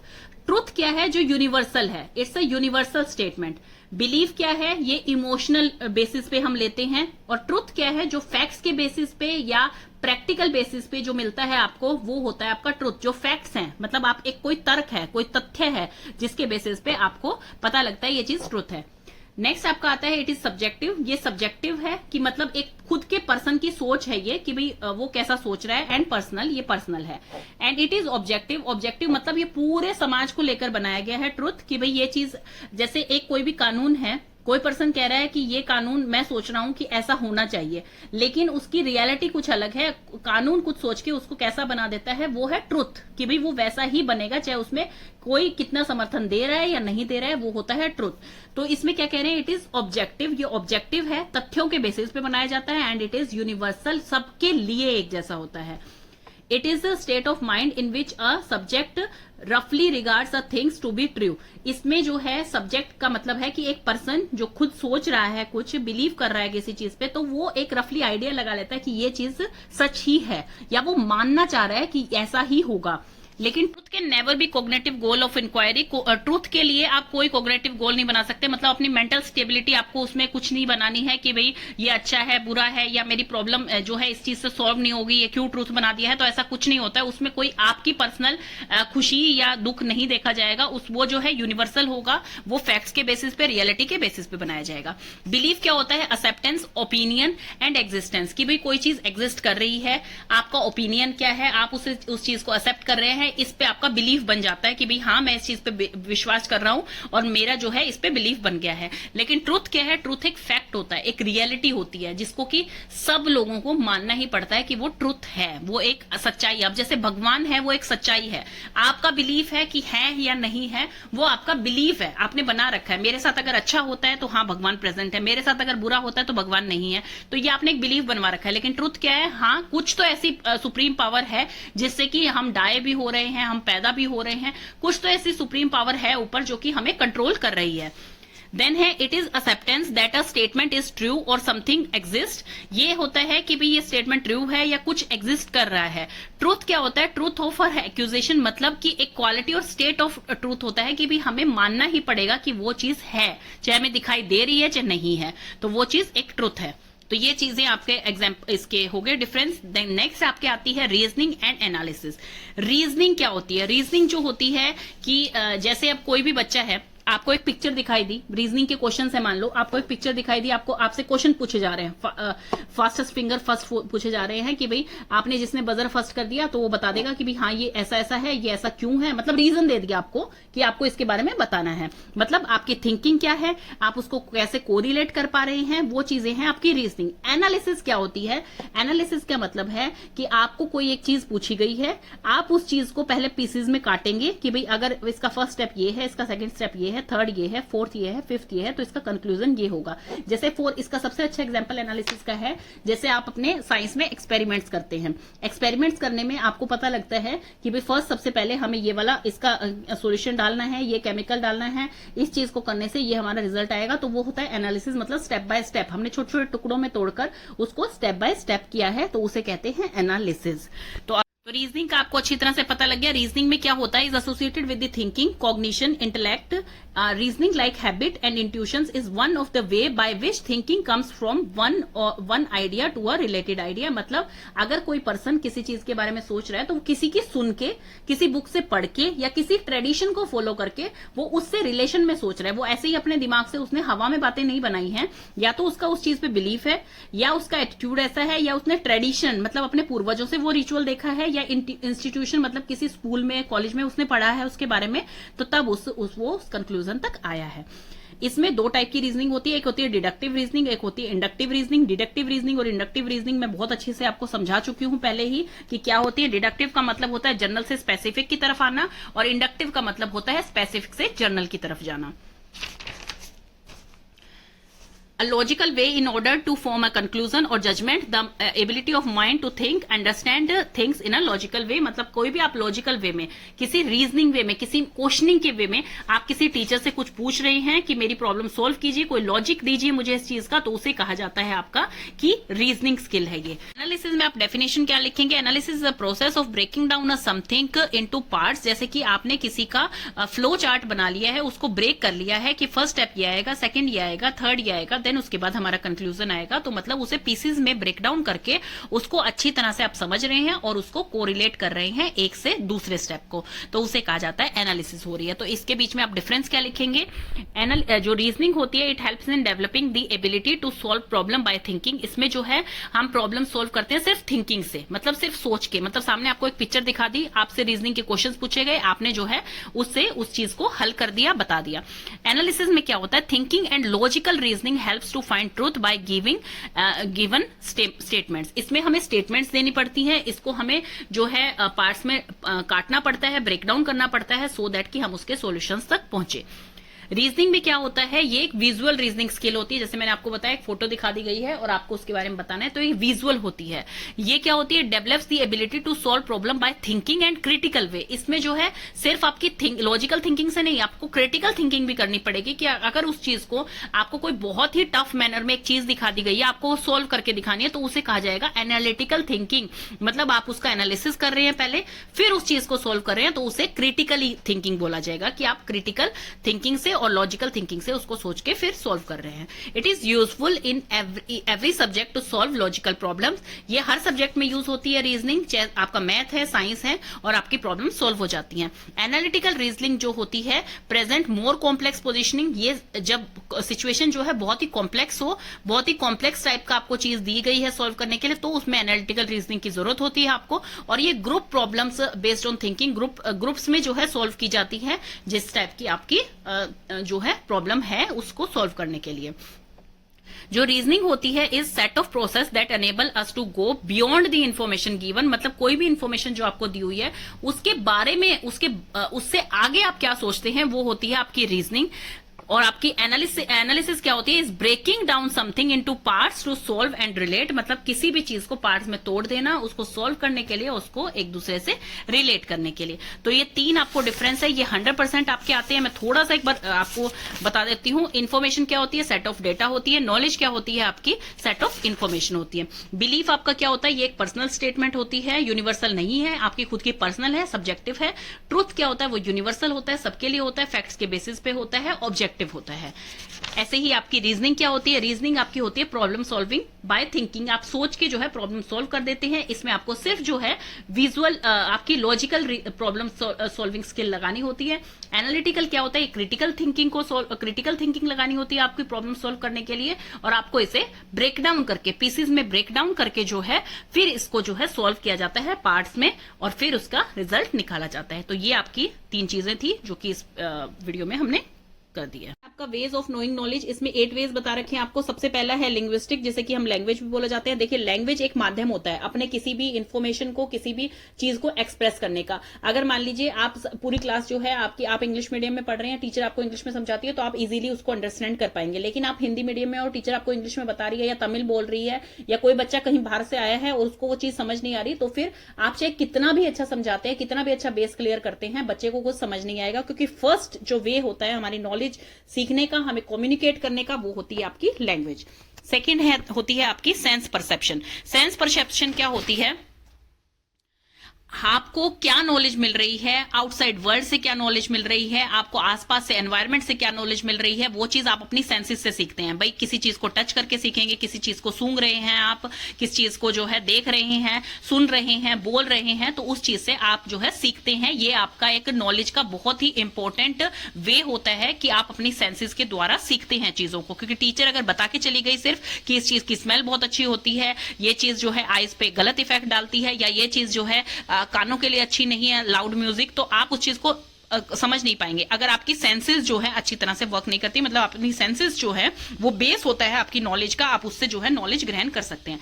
नेक्स्ट है आपका इमोशन। इमोशन आप सब समझते हैं, मतलब आपका बिहेवियर कैसा है, आप किसी चीज को कितना हद तक समझना चाहते हैं, आप किस चीज को कितना ठीक मानते हैं। जैसे कि इमोशंस में आ जाएगा, कोई चीज अगर आपके हिसाब से जो है ठीक नहीं हो रही है, आप उसको एथिकली अच्छा नहीं मानते हैं, सोशली अच्छा नहीं मानते हैं, तो आप उस चीज को कैसे एक्सेप्ट कर पाएंगे। तो इसलिए इमोशंस आपके बहुत जरूरी हैं, आपका बिहेवियर बहुत जरूरी है कि आप किसी चीज को अंडरस्टैंड कर पाएं और किसी चीज को जो है स्वीकार कर पाएं। नेक्स्ट है आपका रीजन। रीजन क्या है, आप किस लिए पढ़ाई कर रहे हैं, क्या आपका मतलब अगर आपको कोई टॉपिक दिया गया है, टीचर ने पढ़ा दिया है वो, तो उस चीज को आपको कितना समझ आ रहा है, क्या आप लॉजिक लगा रहे हैं, क्या रीजन है कि आप उस चीज को, कौन सा स्टार्टिंग पॉइंट है, कौन सा एंड पॉइंट है। तो मतलब एक पर्टिकुलर रीजन कि भाई हाँ मुझे ये चीज समझ आ रही है, मुझे वर्ड पता है, तो मैं जनरल से पर्टिकुलर की तरफ, जनरल से स्पेसिफिक की तरफ जा रहा हूँ। रीजनिंग जो है वो 2 टाइप्स की होती है, inductive and deductive reasoning. Inductive का मतलब होता है कि कोई भी एक जनरल चीज है और फिर एक स्पेसिफिक कंक्लूजन तक हम पहुंच रहे हैं। जनरल चीज मतलब जो कि सभी को पता है, सभी को नॉन है, उसे कहते हैं जनरल चीज। स्पेसिफिक मतलब कि जो सबको नहीं पता है, कुछ कुछ बंदों को पता है, तो उसे कहा जाता है स्पेसिफिक चीज। जैसे कि फॉर एग्जांपल हम देखते हैं, इसमें एक एग्जांपल दिया हुआ है कि इसमें जनरल चीज क्या है कि सब डॉग्स के जो है 4 पैर होते हैं। स्पेसिफिक तक क्या आ रहा है, वो सब डॉग्स के 4 पैर होते हैं। रीना जो है उसकी फ्रेंड, उसकी पेट भी एक डॉग है, उसका पेट एक डॉग है। तो अगर सब डॉग्स के 4 पैर होते हैं, रीना के पास एक डॉग है, तो रीना के डॉग के भी जो है 4 पैर होंगे। तो इसमें क्या था, एक जनरल कंक्लूजन था, और फिर उससे हम स्पेसिफिक तक आए कि सब डॉग्स के 4 पैर होते हैं, रीना घर भी एक डॉग है, तो उस डॉग्स के भी 4 पैर होंगे, मतलब रीना के डॉग के 4 पैर है। तो ये एक सबसे इजी एग्जाम्पल मैंने आपको दिया। इंडक्टिव रीजनिंग क्या होती है, जब आप स्पेसिफिक से, मतलब जो चीज सबको नॉन नहीं है, उससे एक जनरल कंक्लूजन तक पहुंचते हैं, जो कि मतलब कम पॉपुलर चीज है, उससे आप पॉपुलर जो फैक्ट है उसका, उस तक आप पहुंचते हैं, उसे कहा जाता है इंडक्टिव रीजनिंग। मतलब process of using examples and observation, उसे कहा जाता है इंडक्टिव रीजनिंग। इसमें एग्जांपल मैं आपको देती हूं, जैसे कि Sam plays guitar, Sam guitar बजाता है। सैम एक स्टूडेंट है किसी क्लास का, और उस क्लास के सभी स्टूडेंट जो है वो गिटार बजाते हैं। तो ये तो आपका हुआ एग्जांपल इंडक्टिव रीजनिंग का। अगर हम इसे ऑपोजिट कर देते हैं, अब इसमें सबसे पहले क्या है, आपको सबसे पहले बता दिया गया कि सैम गिटार बजाता है, आपको नहीं पता है कि वो कौन सी क्लास ज्वाइन कर रखी है, कुछ भी है, तो मतलब इसमें एक स्पेसिफिक चीज आपको पहले बता दी। अब इसका उल्टा अगर हम करते हैं तो वो होता है आपका डिडक्टिव रीजनिंग। मतलब कि एक क्लास है जिसमें सब स्टूडेंट्स गिटार बजाते हैं, सैम भी उसी क्लास में जाता है, तो इसका मतलब सैम भी गिटार प्ले करता है। तो ये होता है डिडक्टिव रीजनिंग, कि आपको एक कॉमन चीज दे दी जो सबके लिए कॉमन है, फिर आप एक स्पेसिफिक कंक्लूजन, एक स्पेसिफिक बंदे तक पहुंचे हैं, तो इसका मतलब है आपका डिडक्टिव रीजनिंग। और जब आप एक स्पेसिफिक बंदे के बारे में कुछ स्पेशलाइजेशन बता रहे हैं और फिर आप बता रहे हैं कि सभी उसकी क्लास में गिटार बजाते हैं, सैम ने ऐसी क्लास ज्वाइन कर रखी है, तो वो होता है आपका इंडक्टिव रीजनिंग। नेक्स्ट है आपका इमेजिनेशन, कि भाई आप कैसा सोचते हैं, आप कैसे किस टाइप से जो है आपकी खुद की एजुकेशन है आपका। मान लीजिए आपके एक पॉजिटिव थिंकर हैं, आपकी खुद की एक पॉजिटिव थिंकिंग है, तो आप जो इमेज बनाएंगे आप एक पॉजिटिव वे में ही इमेज बनाएंगे। तो वो होता है कि मतलब आप अपना सेल्फ को एक्सप्रेस कैसे कर पा रहे हैं। आपको अगर अपॉर्चुनिटी देती है टीचर, आपको टीचर कहती है कि भाई आज ये टॉपिक आपको पढ़ाना है, तो आप उस चीज को कैसे एक्सप्रेस कर पाएंगे, कैसे इमेजिन करते हैं आप, कैसे आप एक्सप्रेस करते हैं अपने आप को, तो वो चीज आती है इमेजिनेशन में। आपका आता है फेथ। फेथ में क्या है, ज्यादातर रिलीजियस चीजों की ही बात होती है। जब फेथ की बात आती है कि आपका विश्वास है इस चीज में, कईयों का विश्वास होता है गॉड में कि भाई हाँ परमात्मा है। कई लोग जो है आस्तिक नहीं होते हैं, मतलब मूर्ति पूजा को नहीं मानते हैं, लेकिन फिर भी उनका फेथ होता है कि भाई हाँ कुछ सुप्रीम पावर तो है जो हम सब चीजें ये चला रही है, ये दुनिया चला रही है, जीते हैं लोग मरते हैं, सब चीजें हैं, वो किसी चीज का फेथ है उनका। तो वो बात आती है फेथ की, उससे भी हमें नॉलेज मिलती है। नेक्स्ट है इंट्यूशंस। इंट्यूशंस का क्या मतलब है कि आपका खुद का कैसा बिलीफ है। मतलब आप जैसे कि कोई अंधविश्वास है कि मान लीजिए आप ये कहते हैं कि भाई अगर बिल्ली रास्ता काट गई है तो मेरी इंट्यूशंस है कि अब कुछ बुरा होएगा। तो मतलब वो चीज है आपको स्पॉन्टेनियस आती है जो चीज कि भाई जैसे आपने बुरा सपना देखा तो आपको लग रहा है कुछ बुरा होने वाला, आपने अच्छा सपना देखा तो आपको लग रहा है अच्छा होता है, या आपको लगा कि ऊपर से नारियल गिरता है तो अच्छा होता है। तो मतलब ये एक इंट्यूशंस है आपकी, ये कोई रियलिटी नहीं है लेकिन आपकी इंट्यूशंस है। नेक्स्ट है आपकी मेमोरी। मेमोरी मतलब होता है हमारा, हम क्या सोच पा रहे हैं, हमारी स्टोरेज यूनिट क्या है, मतलब हम पहले से क्या जानते हैं और हम नई चीज क्या कर रहे हैं, वो हमारी मेमोरी में एड ऑन होती जाती हैं। हम कितनी चीज को रिकॉल कर पाते हैं, कितनी चीज हम याद कर पाते हैं, तो वो चीज आती है हमारी मेमोरी में। आपके जो नेक्स्ट टॉपिक है वो है कंस्ट्रक्टिविज्म। कंस्ट्रक्टिविज्म क्या है, ये थ्योरी ऑफ लर्निंग है। कंस्ट्रक्टिविज्म का मतलब है थ्योरी ऑफ लर्निंग।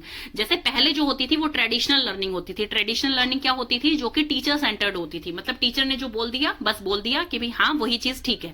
बच्चे का उसमें कुछ सुनवाई नहीं होती थी। बच्चे ने अगर कोई क्वेश्चन पूछा भी है तो टीचर उसे बुक से आंसर देकर और जो है बिठा देती थी, चाहे वो सेटिस्फाई हुआ है चाहे नहीं हुआ है। तो मतलब ये चीज अब कंस्ट्रक्टिविज्म में क्या है कि थ्योरी ऑफ लर्निंग की लर्निंग जो है वो एक कॉग्निटिव प्रोसेस है। लर्निंग जो है वो स्टूडेंट सेंटर्ड होनी चाहिए। मतलब स्टूडेंट ही एक्टिव लर्नर है। हम किसके लिए पढ़ाई करवा रहे हैं, स्टूडेंट्स के लिए करवा रहे हैं। और स्टूडेंट्स को ही वो चीज समझ में आए या फिर सिर्फ बुक रीडिंग करवा दी है तो वो चीज तो घर वाले भी करवा सकते हैं। तो ये है स्टूडेंट सेंटर्ड, मतलब एक्टिव लर्निंग स्टूडेंट की होनी चाहिए। लर्न थ्रू एक्सपेरिमेंट्स, एक्सपेरिमेंट के थ्रू, सोशल इंटरेक्शन के थ्रू, अपने पीयर्स से, डिबेट्स के थ्रू, वर्कशॉप के थ्रू, किसी भी चीज से बच्चा लर्न करे, एक्टिवली लर्न करे, मतलब उसको वो चीज वो टॉपिक समझ आए अच्छी तरह से।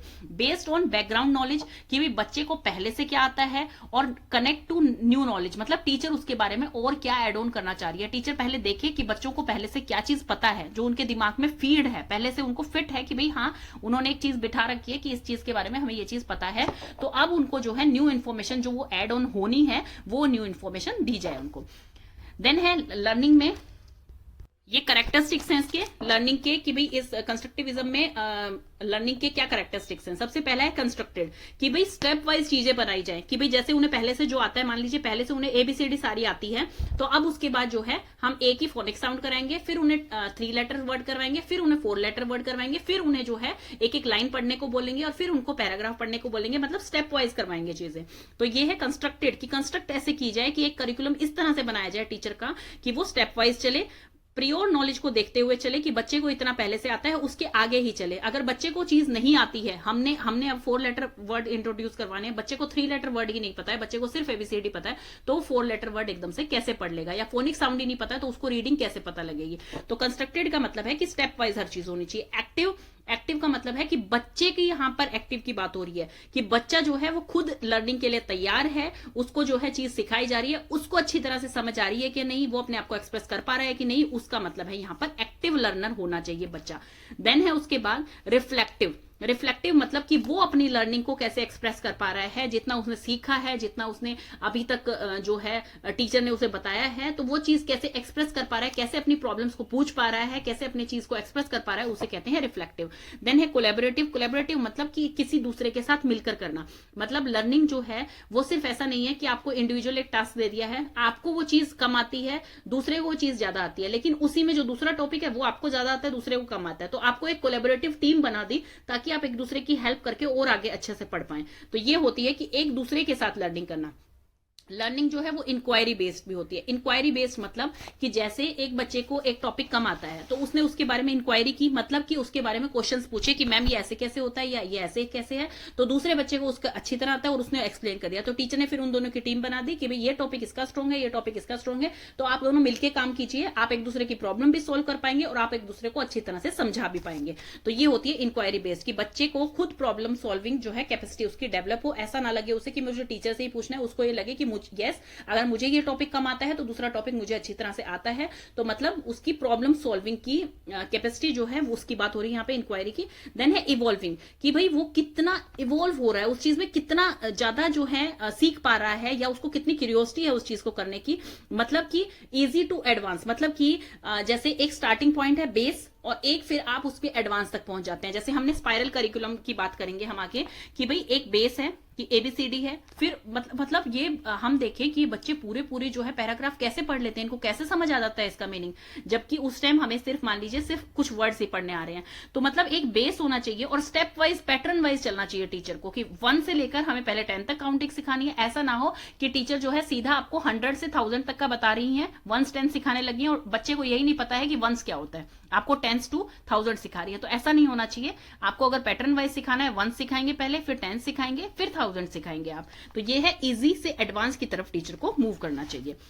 आगे हम बर्नर की डिस्कवरी लर्निंग के बारे में पढ़ेंगे। बर्नर जो है पहले जीन पियाजे से बहुत ज्यादा इन्फ्लुएंस हुए थे और बाद में जो है वो लेव वाइगोस्की के काम से भी बहुत ज्यादा इन्फ्लुएंस हुए थे। तो हम वही पढ़ते हैं। ये कॉग्निटिव डेवलपमेंट की बात करते थे, ये सोशल डेवलपमेंट की बात करते थे। ये कहते थे कि बच्चा जो है, पियाजे कहते थे बच्चा जो है वो एक नन्हा साइंटिस्ट है, वो अपने आप जो है लर्निंग बाय डूइंग से सीखता है, मतलब अपने आप करेगा, गिरेगा, उठेगा, फिर सीखेगा। तो मतलब वो कहते थे कि इंडिविजुअल लर्निंग थ्रू एक्सपीरियंस, अपने ही एक्सपीरियंस से बच्चा लर्निंग करता है।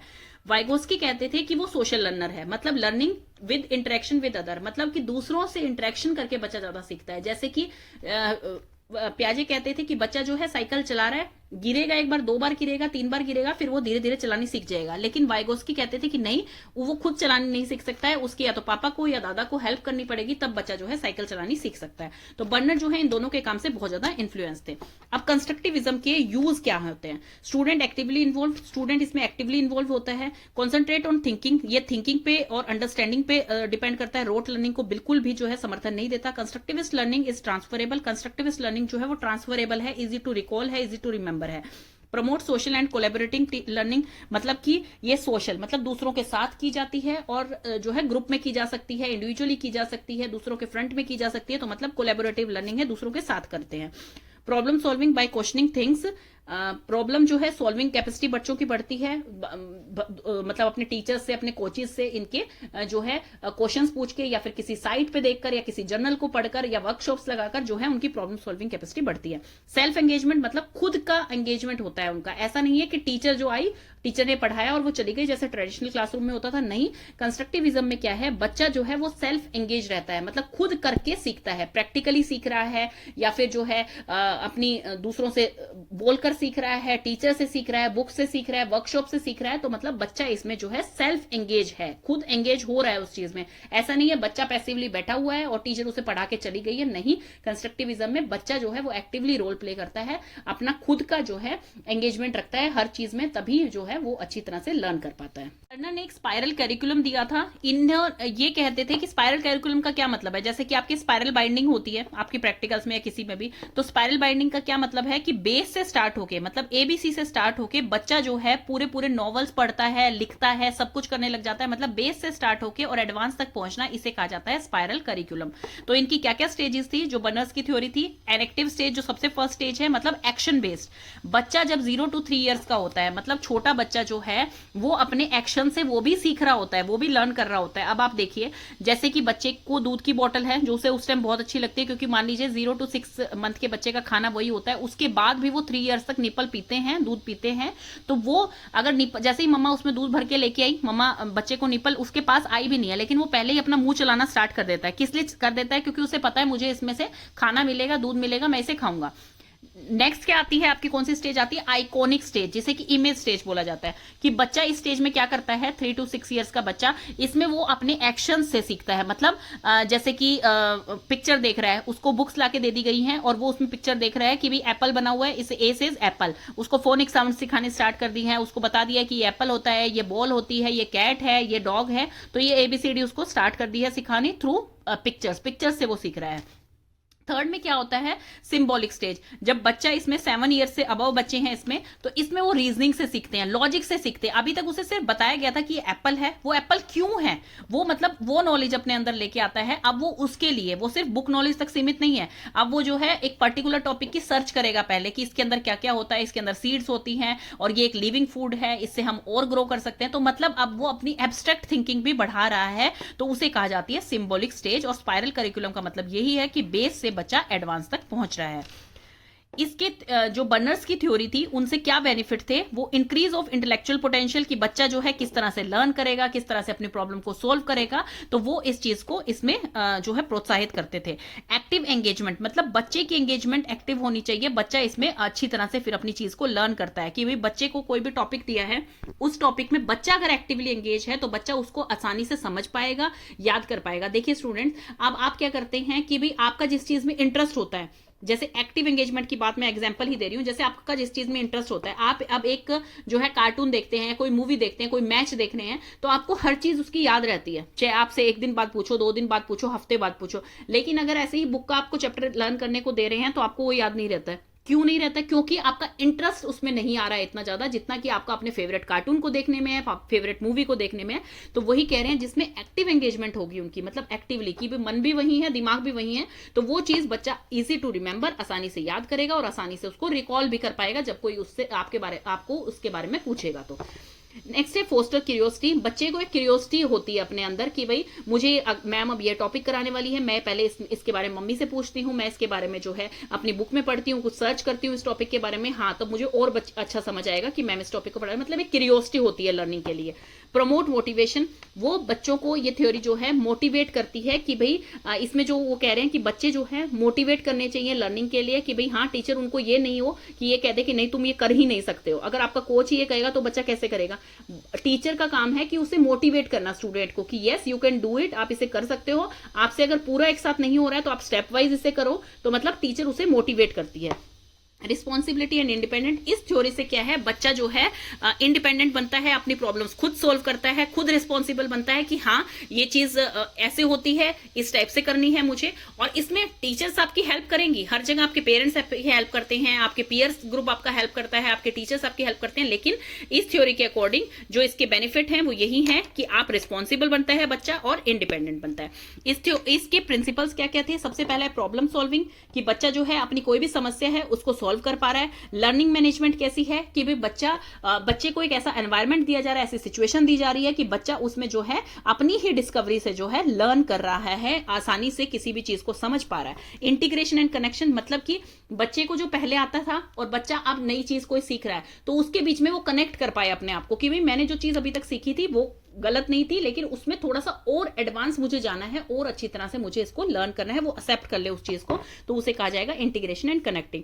देन है इंफॉर्मेशन एनालिसिस, कि भाई बच्चे को जितनी भी कि उसे कितना लर्न है अभी तक, कितना वो अपने आप को एक्सप्रेस कर पा रहा है, इसमें आता है इंटीग्रेशन एंड एनालिसिस। नेक्स्ट है फेलियर एंड फीडबैक, की मतलब अगर बच्चा जो है कोई भी एक पर्टिकुलर टॉपिक है, कोई भी एक पर्टिकुलर क्लास है, कोई भी एक पर्टिकुलर उसे जो है असाइनमेंट दिया गया है, अगर उस चीज को वो नहीं कर पाया, फुलफिल नहीं कर पाया, कंक्लूजन तक नहीं पहुंचा है, फेल हो गया है, तो उसको फीडबैक दिया जाए कि भाई मतलब क्या तुम में कमी रह गई है, क्या किस चीज की तुम्हें मतलब जरूरत और ज्यादा थी इसमें, या कैपेसिटी अपनी कैसे बढ़ानी है, कितना और ध्यान देना है, या क्या चीज और ऐड करनी है, तो वो चीज होती है फेलियर एंड फीडबैक। ये इस थ्योरी के प्रिंसिपल थे। तो let's move on to again discovery. तो यही चीज है जो मैंने अभी आपको बताई शॉर्ट में, यही हम इसमें पढ़ने वाले हैं कि आपको क्या क्या लिखना है। तो मतलब आप ये अगर आपने पढ़ लिया जो मैंने आपको ये बताया था, तो इसमें आपको जो है पूरा याद हो जाएगा, अच्छी तरह से समझ आ जाएगा। तो आप अपने वर्ड्स में इन टॉपिक्स को ही कितना भी बड़ा करके लिख सकते हैं, क्योंकि अगर आपको कोई चीज समझ आ गई है, उसके अंदर का बेस पता लग गया कि क्या है, तो आप आसानी से उस चीज को लिख सकते हैं। देन इसके स्ट्रेटेजीज क्या हैं कि encourage student to discuss with one another, एक दूसरे के साथ डिस्कस करेंगे। कोई भी डिस्कशन है उसमें यूजफुल मतलब कुछ भी ऐसा यूजफुल आउटकम क्या है कि हम उस चीज से क्या सीख रहे हैं, प्रॉब्लम सॉल्विंग होती है, क्वेश्चंस पूछते हैं एक दूसरे से, तो यही सब चीजें इसमें बताई गई हैं। बेनिफिट्स क्या हैं डिस्कवरी लर्निंग के कि इंक्रीज ऑफ इंटेलेक्चुअल पोटेंशियल, ये मैंने सारा यहाँ बता दिया है कि इंटेलेक्चुअल पोटेंशियल बढ़ता है। Help the process of memorisation की मेमोरी उनकी शार्प बनती है, इजी टू रिकॉग्नाइज कर पाते हैं, इजी टू रिकॉल कर पाते हैं। तो ये सारी चीजें थी इसमें बेनिफिट्स इसके। देन है उसके बाद इसके purpose of discovery learning. Purpose क्या है इसका? पर्पस यही है कि बच्चों को जो है प्रॉब्लम सॉल्विंग कैपेसिटी उनके अंदर खुद आए, बच्चे जो है ग्रुप में काम करें, मोटिवेटेड रहे क्लास में, स्टूडेंट्स जो है एक्टिवली पार्टिसिपेट करें, टीचर उनकी हेल्प के लिए है लेकिन वो खुद अपनी जो है सिचुएशन को हैंडल करें और अपनी थिंकिंग को एब्स्ट्रैक्ट एंड कॉन्क्रीट दोनों सिचुएशन में अपने आप के जो है चीजें बना पाए, मतलब एक पैटर्न बना पाए कि उनको किस किस टाइप से लर्न करना है, कि ऐसा ना हो कि सीधा ही वो एब्स्ट्रैक्ट थिंकिंग पे पहुंच गए हैं। पहले उन्हें धीरे धीरे जो है कॉन्क्रीट, एब्स्ट्रैक्ट और धीरे धीरे जो है इस लेवल पे इंक्रीज होना है। देन है उसके बाद एजुकेशन इम्प्लीकेशन। एजुकेशन इम्प्लीकेशन क्या है कि पर्पस ऑफ एजुकेशन क्या है, इसमें स्पाइरल करिकुलम में अच्छी तरह समझा चुकी हूँ ये आपको। तो यही थ्योरी की कैरेक्टरिस्टिक्स क्या है, कैरेक्टरिस्टिक्स में यही आ जाएंगे आपकी कि इजी, बच्चा इजी टू रिकॉल कर पाए, इजी टू रिमेंबर कर पाए हर चीज को, बच्चा जो है इंडिविजुअली भी और सोशली भी एक्टिव रहे और चीजें सीखे, दूसरों से भी सीखे और खुद भी सीखे। बच्चा जो है अपनी लर्निंग को कैसे इजी कर पाए, कैसे कन्वीनियंट कर पाए, कैसे वो अपनी प्रॉब्लम्स को सोल्व कर सकता है, कैसे वो डिफिकल्टी लेवल को जो है एक लॉजिकल वे में जो है स्टेप वाइज पैटर्न बना के उसको चीजों को सोल्व कर पाता है, ये इसकी कैरेक्टरिस्टिक्स आ जाएंगी। पियाजे की जो स्टेजेस थी, एक्टिविटीज थी पियाजे की थ्योरी की, वो हम इसमें बात करने वाले हैं। इसमें क्या था, सबसे पहले क्या होता है स्कीमा। स्कीमा क्या है? स्कीम का मतलब है कि कोई भी एक चीज आपको याद है, जैसे आपको ये पता है दिस इज अ पेंसिल, जो मेरे हाथ में है कि एक पेंसिल है, तो ये एक स्कीम है, मतलब आपके दिमाग में कहीं ना कहीं बैठी हुई है कि एक इंफॉर्मेशन है। और सेट ऑफ स्कीम्स मतलब सेट ऑफ इंफॉर्मेशन को कहा जाता है स्कीमा। ये एक बेसिक बिल्डिंग ब्लॉक्स हैं, मतलब यूनिट है आपकी नॉलेज की, मतलब शुरुआती इकाई है आपकी नॉलेज की। तो इसमें क्या होता है, स्कीमा का मतलब है जैसे आप घर में हैं, बार बार आपने बोलते हुए देखा है पापा को, मम्मी को, भाई को, बहन को कि ये रिमोट होता है, ये पेंसिल होती है, ये टेबल है, ये नोटबुक है, तो वो चीज आपके दिमाग में बैठ गई है, एक स्कीमा बन गया है कि भाई हाँ ये चीज ये है। आपकी मम्मी ने कभी बोला कि भाई 4 पैर वाला और 1 पूंछ वाला ये जो होता है ये डॉग है, भाई हमारे घर में एक पेट है तो ये डॉग है, तो बच्चे को वो दिमाग में बैठ गया कि ये चीज डॉग है। हवा में जो उड़ता है आसमान में वो एक बर्ड है, तो बच्चे ने वो दिमाग में बिठा लिया। तो एसिमिलेशन का मतलब यही है कि न्यू ऑब्जेक्ट्स, कोई भी चीज का मतलब एग्जिस्टिंग स्कीमा मतलब उसको ये चीज पता है। कोई भी नया ऑब्जेक्ट, जैसे डॉग है, उनके घर पे एक पेट है तो वो खुश है इस चीज से। एसिमिलेशन मतलब यही होता है कि एग्जिस्टिंग स्कीमा में आप कोई नया ऑब्जेक्ट या कुछ भी चीज ऐड करें कि हाँ ये चीज डॉग है तो मुझे पता है चीज, तो इक्विलिब्रियम बन गया, आपका बैलेंस बन गया। आप गली में भी देख रहे हैं तो आपको पता लग रहा है कि ये डॉग है। देन उसके बाद न्यू सिचुएशन क्या आती है कि आपने एक दिन आपने ये तो देख लिया कि डॉग बाग करता है, भौं भौं करता है, तो वो आपको चीज पता लगी। लेकिन आपने एक दिन देखा कि एक चीज है, इसके 4 पैर है और 1 पूंछ है, मतलब ये दिखने में तो डॉग जैसी है, तो इसको आपने डॉग ही बोल दिया, लेकिन ये इसकी आवाज अलग निकल रही है। तो आप थोड़े से कंफ्यूज तो हो रहे हैं, लेकिन आपको ये पता है कि भाई नहीं, मम्मी पापा और भाई बहन जो भी हैं वो सब इसको डॉग ही बोलते हैं, तो मैं भी डॉग ही बोलूंगा। तो उसने अपने घर वालों को बताया कि भाई ये डॉग है, तो आपके घर वालों ने कहा नहीं ये डॉग नहीं है, ये कैट है, इसकी वॉइस उससे डिफरेंस है, इसके खाने पीने में उससे डिफरेंस है, तो मतलब उन्होंने बताया डिफरेंसेस। तो आपका डिसइक्विलिब्रियम हो गया, डिसबैलेंस हो गया कि भाई नहीं, अभी तक तो मुझे ये बताया गया था कि 4 पैर वाला जो भी जानवर होता है वो डॉग होता है। डिसइक्विलिब्रियम हो गया। देन उसके बाद अकोमोडेशन का मतलब फिर उसके बाद आपने अपने दिमाग में बिठाया, जब आपका पुराना स्कीमा काम नहीं कर रहा, मतलब पुराना स्कीमा क्या है कि 4 पैर वाला और 1 पूंछ वाला जो भी जानवर होगा वो डॉग होगा, तो पुराना स्कीमा यहाँ पे काम नहीं किया, तो आपको नीड टू डील मतलब कि एक नई इंफॉर्मेशन आपको ऐड करनी पड़ेगी अपनी एग्जिस्टिंग इंफॉर्मेशन में। उस चीज को कहा गया है एकोमोडेशन, मतलब आप अब उस चीज के साथ डील कर रहे हैं और अपने आप को थोड़ा सा कंफर्टेबल कर रहे हैं उसमें कि भी हाँ ठीक है, मुझे पता लग गया कि ये डॉग है, ये कैट है। एक और एग्जांपल से इसको समझते हैं। जैसे मान लीजिए आपकी मदर ने आपको बताया कि हवा में जो उड़ता है वो एक बर्ड है, तो वो एसिमिलेशन होगी आपके लिए। आपने दूसरे दिन देखा, आपने चाहे कबूतर देख रहे हैं, क्रो देख रहे हैं, पिजन देख रहे हैं, कुछ भी देख रहे हैं आप, तो वो आप बोल रहे हैं उसे कि भाई एक बर्ड है, तो वो एक बैलेंस बना हुआ है आपके अंदर। लेकिन एक दिन आपने देखा कि एरोप्लेन जा रहा है आसमान में, एक न्यू सिचुएशन आ गई आपके लिए, आपने उसे भी बोल दिया कि मम्मा देखो कितना बड़ा बर्ड जा रहा है या कैसी आवाज कर रहा है बर्ड, तो मतलब नया तरह का बर्ड है। तो आपकी मदर ने आपको बताया कि नहीं ये एक बर्ड नहीं है, ये जाता है, इसमें ट्रैवलर्स ट्रैवल करते हैं, हम भी जा सकते हैं इसमें, एक जगह से दूसरे जगह जाने के लिए मोड ऑफ ट्रांसपोर्ट है, इजी टू गो है, मतलब ये चीजें उन्होंने इन्फॉर्मेशन की। बच्चा यहाँ पे डिसबैलेंस हो गया, डिसइक्विलिब्रियम आ गया उसका कि भाई अभी तक तो मुझे यही बताया गया था कि जो भी चीज हवा में उड़ती है वो बर्ड होता है, तो डिसइक्विलिब्रियम आ गया। देन उसकी मम्मी ने जब उसे अच्छी तरह समझाया कि ये प्लेन होता है, ये इस तरह से इसमें पैसेंजर्स जाते हैं और ये इसलिए हवा में जाता है क्योंकि ये ट्रैफिक ना हो वहां पर, ये जल्दी पहुंचा देता है, बहुत लॉन्ग डिस्टेंसेस के लिए एरोप्लेन यूज होता है, तो ये सब चीजें उन्होंने बताई। तो उसने अकोमोडेट कर लिया, मतलब उसने अपनी एक सिचुएशन के साथ डील कर लिया कि भाई मेरा पुराना स्कीमा तो यहाँ पर चला नहीं, मतलब हर चीज उड़ने वाली बर्ड नहीं होती, तो उस चीज को मैं हटाता हूं और मैं नई चीज ऐड करता हूं कि बर्ड जो होती हैं वो इस टाइप की होती हैं, जिनके फेदर्स हैं, ये चीज हैं, ये बर्ड होती हैं। और ये जो है ये एक एरोप्लेन है जो कि ये हवा में ही जाता है, लेकिन इसमें पैसेंजर्स ट्रेवल करते हैं। तो उसने एक अकोमोडेट कर लिया, मतलब उस सिचुएशन के साथ डील कर लिया और अपने आप को उस सिचुएशन में फिट कर लिया कि भाई हाँ अब मुझे पता लग गया। तो ये है आपकी ये सिचुएशन।